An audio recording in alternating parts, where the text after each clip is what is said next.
What's up, everybody? I wanted to show off a quick haul of a couple little figures I've picked up and some 3D prints. I'm really getting the hang of my 3D printer, and I'm hoping you're enjoying some of the props that I'm sharing.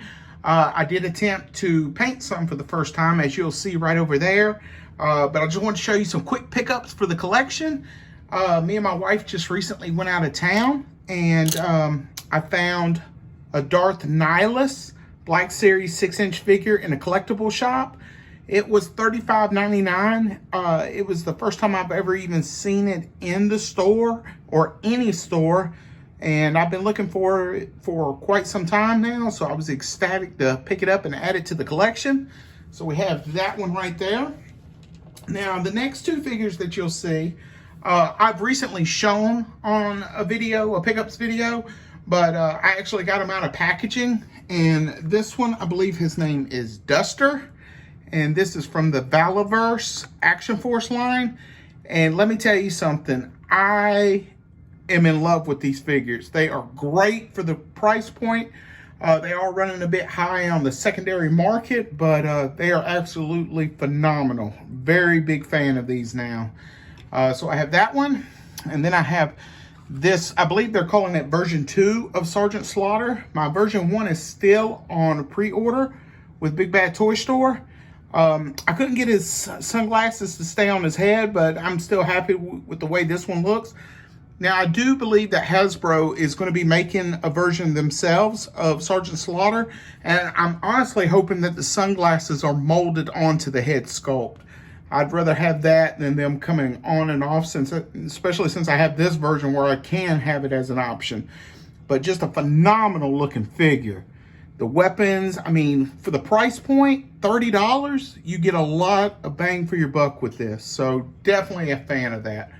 So much so that I picked up another Duster. It comes with a secondary head sculpt.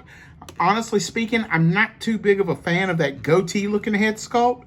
So even though I might use it with the helmet or whatnot, but I think these are compatible with Marvel Legend heads. So we'll have to see how that works. I do have a Hemsworth Thor figure head sculpt I might use because it reminds me of the Extraction movie off of Netflix. So we might go with that. And then I picked up the rollout figure. I know it's hard to see with the glare and whatnot, but it has two different head sculpts, and might be getting a second one of these. These are just phenomenal figures. Like I said, I'm really enjoying this line. There's the back of it. I've already showed the back of Duster's packaging on a previous video. The next thing I want to show is from, I believe it was the Sentinel series, but I got this boat off of Mercari, and it's about 1/18 scale. To give you an idea, this is a scuba figure that it came with, and it's pretty dope. But I'm gonna have this one for the G.I. Joe vehicle shelf. I do enjoy collecting or adding to the military ranks of vehicles for that scale. So real happy to have this one added to the collection. The next thing we're going to show off, which is going to be kind of interesting. If you're not into 3D printing, I don't know if you will definitely enjoy this or not, but this is what we have. So first thing I want to show are these fire extinguishers I made. Well, I didn't make them. They were on the Thingiverse. I just printed the files that were on there. So I've got this one, and then I've got a little bit of a smaller one. As you can see, the diameter and whatnot. And it doesn't come out of this bracket, but you can glue it onto a diorama, and it's going to look good in the background. So we have that, some fire extinguishers. Now these are some sawhorses. They're a little bit small, and of course none of these have been cleaned up. There's a lot of flash and whatnot before I paint them and such, but these are sawhorses.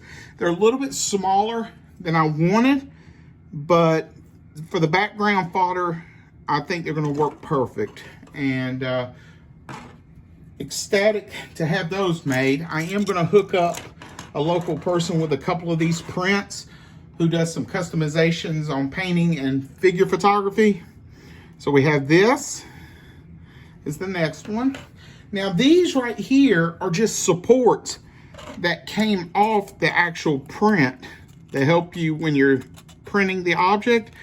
And some of these things I'm actually going to keep because they just look kind of cool as maybe a vent or something in a diorama. So that's pretty cool right there. And another thing is this. And if anybody knows what that looks like, it looks like a stop sign. So that was a raft of a support.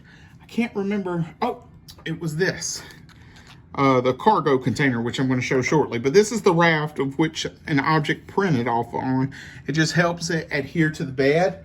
So I keep some of these because, you know, you could use them for whatever you want in a dio and just have fun with it. Another thing that I have been messing with are templates. Like this is, I believe it's a Biohazard, and have something like this. And what I'll do is I'll put it against a dio and just spray paint it. Then you have that emblem on the wall. And a lot of these templates aren't working out very well, but these two did very well on the print. So we have those. And another template for spray painting a wall.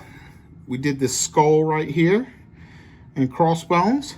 So the idea is and I made it thick in order for it to kind of do what it needs to.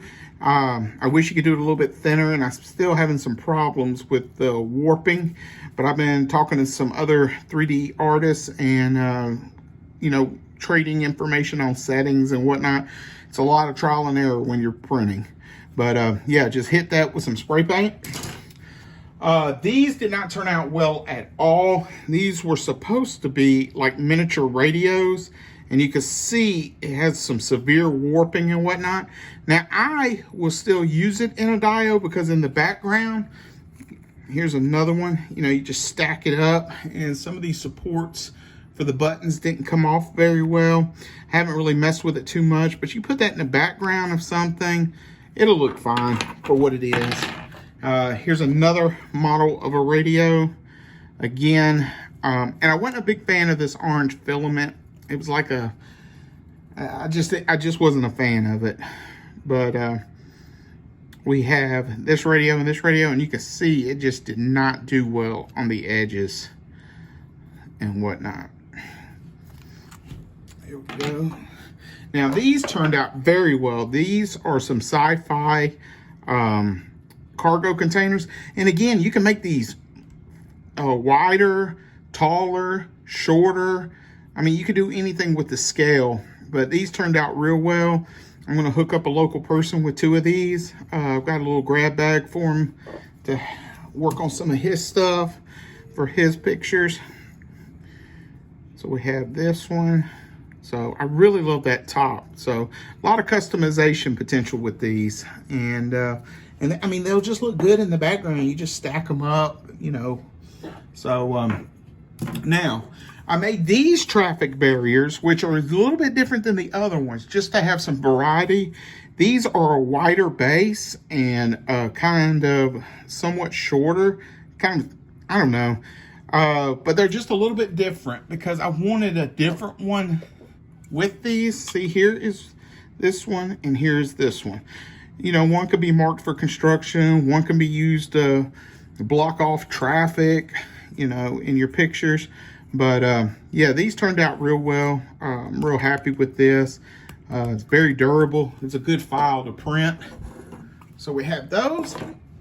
And the next thing we have are these right here. Now, I've shown those on previous videos, but this was the first time I painted them. So they were all black. As you can see, this was just the normal base color. And look, this isn't great. My hands were shaking a lot painting these. My wife helped me. But basically, we took some fluorescent orange paint and hit it. And it kind of gave that orange tint to it. That fluorescent paint did not adhere very well. It took multiple coats, and it just wasn't very, how should I put it, evenly coated on the object. But we got it to work. So then on various ones, as you can see, we put some white stripes on them, white base on some, left some of the bases black. And then after that, I sealed everything with a clear coat of, let's see, a matte, I can't remember, a matte clear coat finish from Krylon, I think. But either that or Minwax is good. Once I did that, then I took a wash and put over all of them to give them like a dirty look and whatnot. And then I took the clear coat and hit it again to protect the layers of paint. But they turned out very well. I'm real happy with how these look. They're definitely gonna stick out in some photography photos once I get back to hopefully doing that. But yeah, my wife said, what kind of stripes do you want on here? And I said, just have fun with it. Just do whatever you want. And she did a phenomenal job on these. And yeah, so that is what we got. So a lot of props, a couple of figs, and a boat. So hope you enjoyed this video. We are going to try some newer models on the 3D printer. My wife even designed something for the first time on Tinkercad and transferred the file over to Thingiverse, and then is printing as I speak right now. Just some initials, but she's the first one to do that. So it's something that we kind of enjoy together. But if you like this video, please like and subscribe. Really helps out putting my stuff out there. Again, this is not nowhere near a professional channel. It's just me just talking about some stuff I enjoy. All right, thanks for watching. Later.